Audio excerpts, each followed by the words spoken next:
Hey everybody, this is Anthony from VR Game Rankings. Welcome to episode 53. This is the daily vlog series for Thursday, December 14th. And I do have a number of news stories to get into, and we're going to get into that really quick. But before we get into that, I wanted to comment on the Windows mixed reality situation that happened yesterday, because I didn't explain myself very well in that episode. And there was a lot of comments in the YouTube comments regarding the Windows mixed reality. And so I thought, you know what, why don't I highlight some of these comments and then maybe I can explain myself a little bit better and kind of clear the air in regards to the Windows mixed reality. Okay, so the first comment that I want to read, this is from Final Boss Man Zero. Here is what Final Boss Man Zero had to say.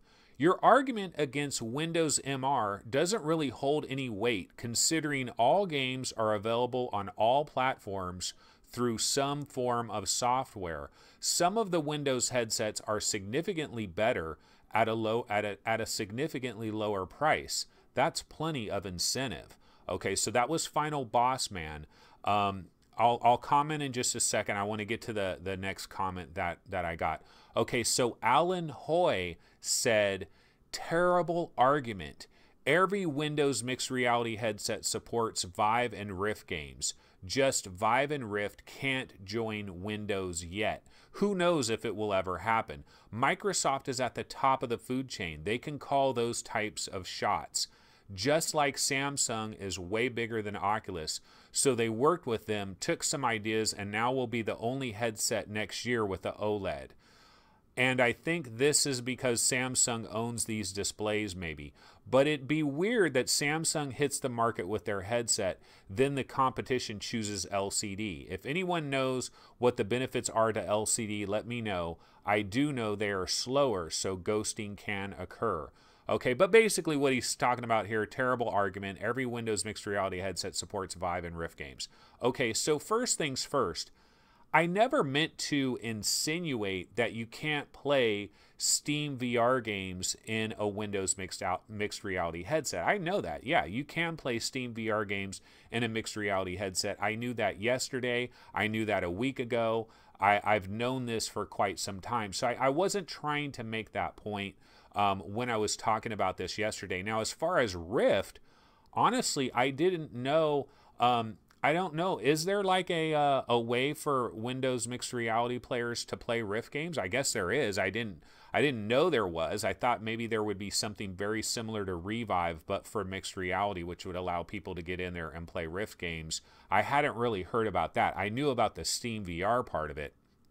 So my argument yesterday on the Windows mixed reality, it probably doesn't make a lot of sense to most of you guys. And there's a couple of reasons why. First off, I don't really need a headset bad, okay? I have my Oculus Rift headset. I can play pretty much everything on that for now. I am setting aside some money for a Steam VR headset, and I'll talk about that in just a second. But I'm not really in the market like desperate to go get a headset. So that's the first part of this situation. Part number two is one thing that I've heard about these mixed reality headsets is if you have a very if you have a large IPD, if your IPD number is like 68, 69, 70, up in that kind of range, I've heard that these mixed reality headsets are not very good for people with those IPDs. And I believe the Samsung Odyssey is the only one that lets you actually change the IPD in any kind of a significant way, and that wasn't one that was on sale. It was only $50 off. So these $200 ones were the ones that don't really work very good with large IPDs. My IPD is 72. I'm on the way high side. I'm on an extreme high side of IPDs, and so what I've heard about these Windows mixed reality headsets is they wouldn't work very well for me. Another thing that I've heard about these Windows mixed reality headsets is the controllers don't feel that good. When I first saw the Microsoft mixed reality, when it was first revealed, I thought the controllers, I kind of assumed they looked so similar to Touch that I thought they were almost like a ripoff of Touch in the ergonomic way as well, where the one thing about touch controllers, I'm not an Oculus fanboy. I don't want people to think I'm an Oculus fanboy, but the one thing about Oculus touch controllers is they just kind of mold to your hands. They just, they just fit so well. It just fits like a glove. It just goes onto your right hand or your left hand, and it just feels right. And I originally thought that the Microsoft mixed reality controllers were the exact same way. Then I find out that their ergonomics are not that good. They don't melt in your hands in the same kind of way. So I think the controllers are kind of inferior. One of the things that I've heard too is that the designs of these headsets, that they kind of feel cheap. They kind of feel flimsy. They kind of wiggle around. And if you're playing fast action games, you're moving around, that could be a little bit of an issue in terms of the wiggle factor that I've heard with some of them.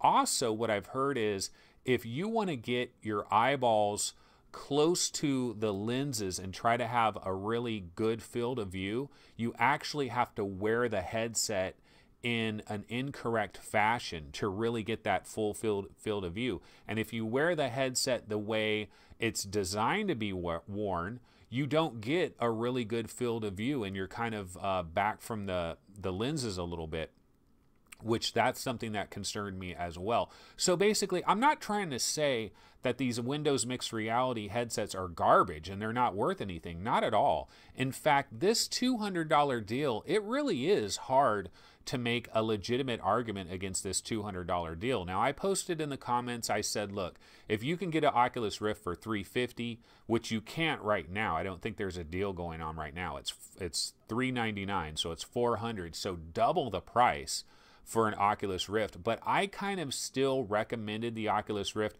primarily because those controllers melt into your hands, and I think the headsets are not, they're not flimsy, and the IPD isn't really a problem like it is with some of these Microsoft mixed reality headsets.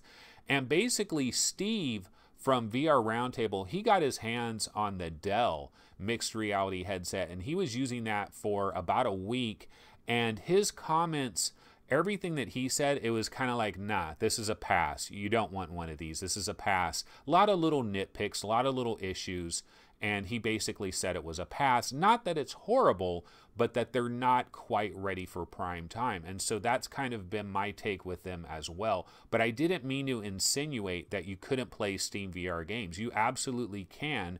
And this is a great value for somebody that just wants to get into the game and get a PC VR headset that can run a lot of this stuff. It is a great value. So, so you guys are right. I wasn't trying to make the argument you thought I was trying to make, but you know, I kind of did stick my foot in my mouth a little bit there. And for me, it's more of a personal problem with my large IPD, which I know I'm in the minority of people out there. I'm on the end of the spectrum. You know, I'm an outlier. And for the vast majority of people out there, if your IPD is 65, 66, 67, you're probably perfectly fine. And it's only the people that are outliers where their IPD could become a factor. So anyway, just wanted to kind of explain myself real quick on the Windows mixed reality situation. Okay, so let's get into the actual news. Okay, our first news story of the day, Zombie Riot is free on the Oculus Store. Now, I looked at this and I don't know if there's a specific reason this is free. I don't know if this is some type of accident or some type of error and it just happens to be free and you can grab it right now. Haven't seen any official news on why this is free, but it is free. And so if you have an Oculus account, even if you don't have an Oculus Rift, but you have an Oculus account, you probably want to just go ahead, log into your Oculus account, find Zombie Riot, and go ahead and grab this game. Get it into your library and worry about the rest of it later. You can always try it on Revive if you like, or if you end up getting an Oculus Rift later on down the road, you can go ahead and play Zombie Riot. I can tell you that Zombie Riot is one of these games where I saw the screenshots for it and I saw some of the videos for it. Looked really good, but then when it actually came out, Oculus owners weren't necessarily ranting and raving about this game very much. So I don't know that this is like that great of a game, but it is free and I'm definitely game to try it out on the Oculus Rift and give it a go. And I know it did come to Steam. And I can't remember who played it on Steam. Steve actually might have played this on Steam, but he said he didn't think it was very good, but he played the Steam version. But for free, you got to try this. You know, why not? Absolutely. Okay, the next story I have is the Unspoken Acolytes. Okay, now this is the single player content that was going to be coming to the Unspoken, and it is available right now. So once again, if you have an Oculus Rift, if you have the Unspoken, this is free DLC. This basically adds a single player component to the Unspoken, and I've heard some good things about this. I haven't been in there yet. I'm definitely going to have to update my version of the Unspoken, add this free content, and I will definitely check this out. I'm looking forward to this. I did play the Unspoken a little bit on the Rift, and I had some fun with it. You know, I was playing other people. You're throwing fireballs. It's kind of a... it's almost like a Street Fighter 2 game or like Mortal Kombat or something, because it's basically one-on-one. You're doing something, they're doing something, you're blocking, you're defending, and it's kind of like that in the normal version of the game. And I remember being in there and playing it and liking the environment. I like the style, I like the graphics, and I remember thinking to myself, man, I wish there was a single player for this. And now there is. So we're definitely going to be able to check out that single player, see how good it is. What I've heard, some people were worrying about the single player. They were thinking that it was basically going to be exactly what we get with the multiplayer, except just with like AI opponents and some light little story sequences in between that would lead you from one fight to another. And apparently it's better than that. So some people, that was their worry. They've checked it out, and it's not quite that. It's actually better than that. So that's really good news in regards to the Unspoken Acolytes. So definitely go ahead and check that out if you do have that game for your Oculus Rift. Electronauts is a game that was announced today from Survios. Survios, obviously, they are the developers of Raw Data. They also, of course, have Sprint Vector coming in early 2018. Now, this is their third VR project, but this isn't really a game per se. This is more of a music creation tool. And I'll go ahead and read what they have on the website about this. They say, a virtual reality music creation tool designed for music lovers and creators of all ability levels. Electronauts plunges users into a surreal sonic experience where they can remix, compose, jam, and perform on uniquely designed electronic instruments. And I have a quote here from the co-founder and CEO of Survios. He says, Electronauts harnesses the power of VR to go inside of a song and feel completely in control of the music. We're incredibly excited to announce Electronauts alongside a very cool collaboration with Stargate, who share our vision for pushing the creative limits of music using VR. Now, this game or this music creation tool is going to be coming to all the major VR platforms, and you can go to the website right now and you can go ahead and sign up for this beta. So this looks pretty cool. This is one of the things that we've been seeing in VR is there are a lot of various music creation kind of tools, and you can really do some very creative things in VR with this. So that looks interesting.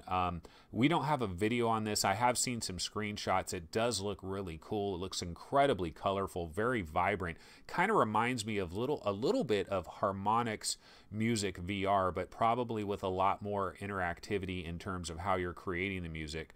Harmonix Music VR was a little bit light on that, but it was also very cool, very colorful as well for the PlayStation VR, of course.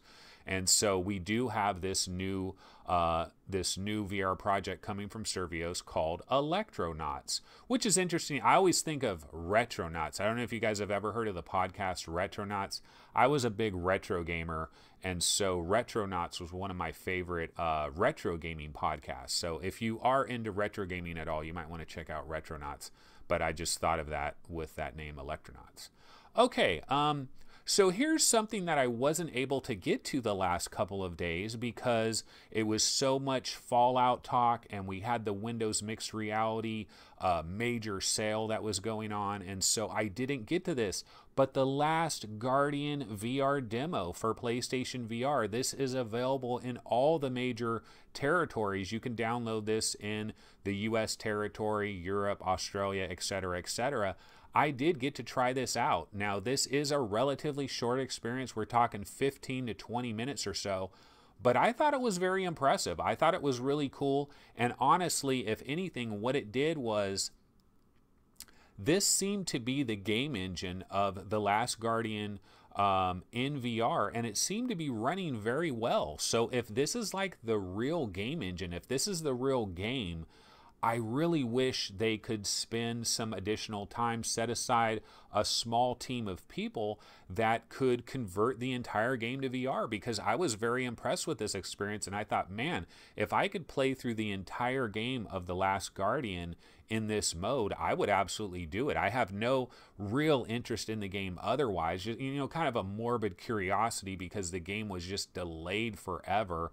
And but flat gaming, I just don't play flat games anymore. I just don't really have time for flat games. If I'm going to play a video game, I'm going to play a VR game. But absolutely, if this full game was available in VR and based on the engine and everything I saw, this looks really cool. Now, there was one issue with the demo I didn't like very much, and it's the teleporting mechanic that you have in this demo. Not so much that it's teleporting. I don't really have a problem with just teleporting per se. Obviously, I like free locomotion. I like to be able to just go anywhere and not have to use teleporting, but there's plenty of games that only use teleporting, and I can live with that. It's not a make or break kind of a deal for me. But one of the downsides of the teleporting in this particular experience is you will see these like jugs or things that are placed in the environment. I can't really remember what exactly it is, but it's some type of like jug container type thing. You see it, it highlights with a certain color, and then you can go ahead and you can teleport over to where that is. The problem with it is what happens is when you actually teleport, basically your screen goes completely dark, and then it reopens, and then you're at the new spot. Instead of having like just an instant teleport where bam, you're just instantly there and you're just teleporting, it's like this delayed process. And that was kind of irritating. And if the whole entire game, like if they were able to convert the entire game of The Last Guardian into VR, and if that's the way the teleporting worked, where it fades to black and then reopens every single time, that would definitely get irritating. So that was the one negative of the experience that I had. The coolest part of the experience is, so Trico is this gigantic bird, dog, cat-like creature that you get to experience, and you kind of call it to you, and you're doing some different little things with it. And then, but there's a couple of segments in this experience where you get on the back, you get on Trico's back, and you're kind of holding on to its back, you're holding on to its feathers, and like a cat, if you've ever seen a cat, when they get ready to jump up to something high, they kind of scrunch themselves in a ball and then they pounce up. Well, Trico does this a couple of different times when you're on its back.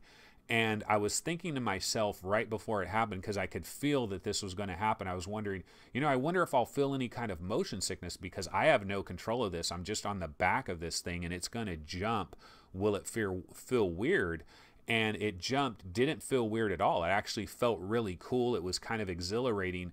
And that happens a couple different times. And I think that is actually maybe the most exhilarating part of the entire experience. But it looks good, looks great. I mean, I'm running this, of course, on a PS4 Pro. I don't know that it has any Pro support, though.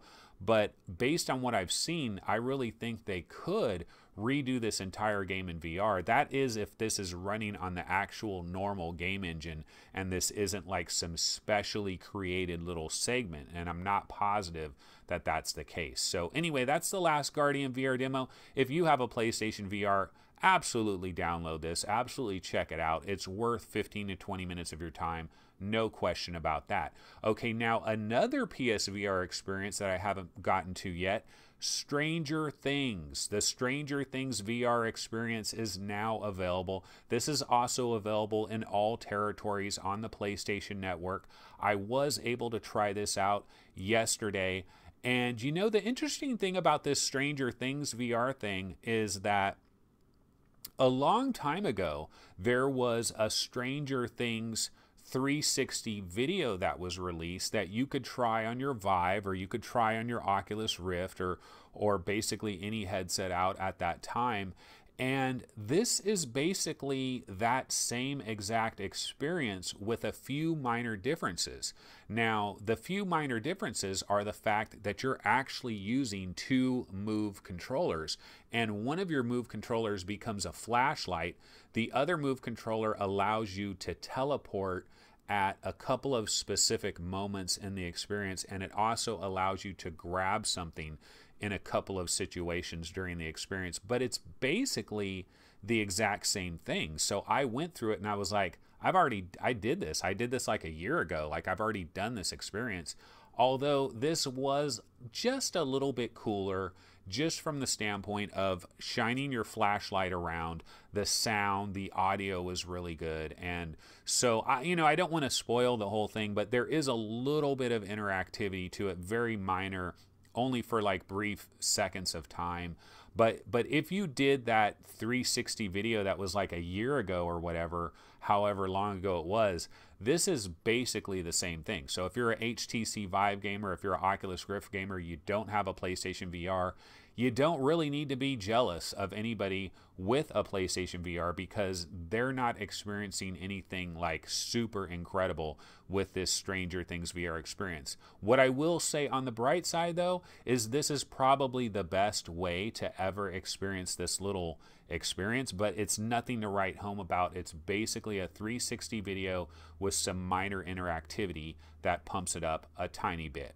Okay, so that's pretty much mostly the news there. I have a couple other minor stories, but what I wanted to mention real quick is the Fallout 4 mods. I mean, obviously, we're still playing Fallout 4 every day, and this discussion is going to continue to last. I imagine I'll be talking about Fallout 4 probably for another couple of weeks, really. I know we got LA Noire coming tomorrow, so that will, of course, distract us a little bit, but Fallout 4 is going to kind of be a December topic, and it's just, if you are sick to death of Fallout 4 VR, it's going to kind of suck, because we're going to mention this some more. I would assume that will be the case. And so what I'm going to talk about here is, on the Vive subreddit, there was a thread. Now, this was last night. There's a lot of these kinds of threads where somebody has basically like a guide that you can follow, that if you do everything that they tell you to do, you can kind of patch your Fallout 4 experience and maybe improve your experience a little bit. And I found this one guy's thread. Okay, now the title of this thread is Perma Fix for Fallout VR FPS Issues, Ugly TAA, and Player Height. This is by Redditor Free Bow Jobs. Okay, so Free Bow Jobs is the author of this thread. And so basically, I'll just read a quick little thing about what he says. He says, edit. This looks like a lot, but it can be done in 3 minutes. I did it this way so you can replace the file contents in 2 seconds with copy and paste instead of you searching for individual lines to tweak. So don't get scared off by post length. Give this quick fix a chance, please. The game is well worth it. He also says that this is a sweet game, but a lack of enough optimization had me in constant heavy reprojection despite using a 1080 Ti. The steps in this guide greatly improved performance for me and a lot of others, and it fixes a few other things too. This has allowed me to play with almost no reprojection necessary, though I choose to enable it anyway to avoid brief frame drops during combat. And the game looks really good all the while. Let me know if you have tweak suggestions and I'll update the post. Okay, so basically what this does is if you go in to the Fallout 4 VR in the documents and you go into like my videos or whatever, you go into, he gives the specific pathway, right? There's these INI documents and you open them up and you basically have to edit them. And he basically does all the work for you because all you really have to do is copy what he has and then you just paste it into the right document and it'll override everything in there and replace it with what this guy did. And I looked at it and I basically thought, you know what, I'm going to go ahead and try this. So I went ahead and tried it. And then I played Fallout 4 VR last night after doing this. And I have to say that everything ran a little bit better. I was not getting a lot of the hitchiness, the judder, the stutter. You know, one of the major issues that I was having is like my gun, it was kind of going like this. And, you know, there was just a lot of like, you know, it just unpleasantries really, you know, it kind of gives you a little bit of a headache. And I was kind of powering my way through Fallout 4 VR up until this point and just kind of dealing with it basically. And after doing the edits that this guy suggests, I seem to have better performance. It seemed to be working a hell of a lot better for me. So definitely go ahead and try this out if you guys are still having problems. Now I know there's a ton of different threads that are very similar to this that offer a lot of different possible fixes, and everybody's situation could vary to a degree.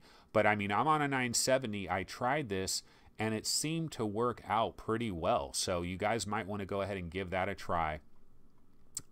Last two quick stories I'll get into before we get out of here. This is just some quick hitters. The Lost Bear. So this is a game that came to PlayStation VR. I believe Steve got this game for PlayStation VR and he talked about it on one of the episodes of VR Roundtable. This game is going to hit the Oculus Rift sometime before Christmas. So it's going to be coming out in the next couple of weeks. So look forward to that. It's kind of a side scroller. It's kind of like a Witch Blood or a, you know, it's like a third person sit down with a controller kind of experience. Know a lot of people aren't into that, but I think sometimes it can be really cool and looks pretty beautiful, looks interesting. I would probably like to try this on the Oculus Rift when it hits later in the next couple of weeks, basically, prior to Christmas. The last thing I'm going to get into is PlayStation VR is having a holiday sale. And I was actually supposed to talk about this a couple of days ago, and I kept putting this off because we had other stuff to talk about and we ran out of show. But there are some great sales that are going on PSN. Now, I believe this is a USA only thing, so I don't know if this is good in any other territories, but in the USA there are some sales. Now I went ahead, there's a ton of games listed. If you go to the PlayStation VR subreddit, there is a thread there where the guy has the breakdown of every single game and he has the prices whether you have PlayStation Plus, which is even lower, or you don't have PlayStation Plus.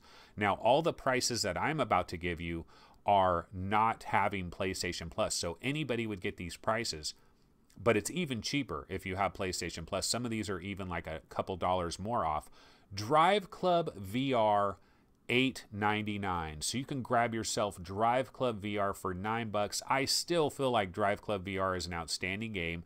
In Space is $10. This is kind of like a Valkyrie, but more dialed in for single player. It's very focused on single player. I don't think it has any multiplayer actually, but for $10, not a bad deal. Although Valkyrie is on sale as well.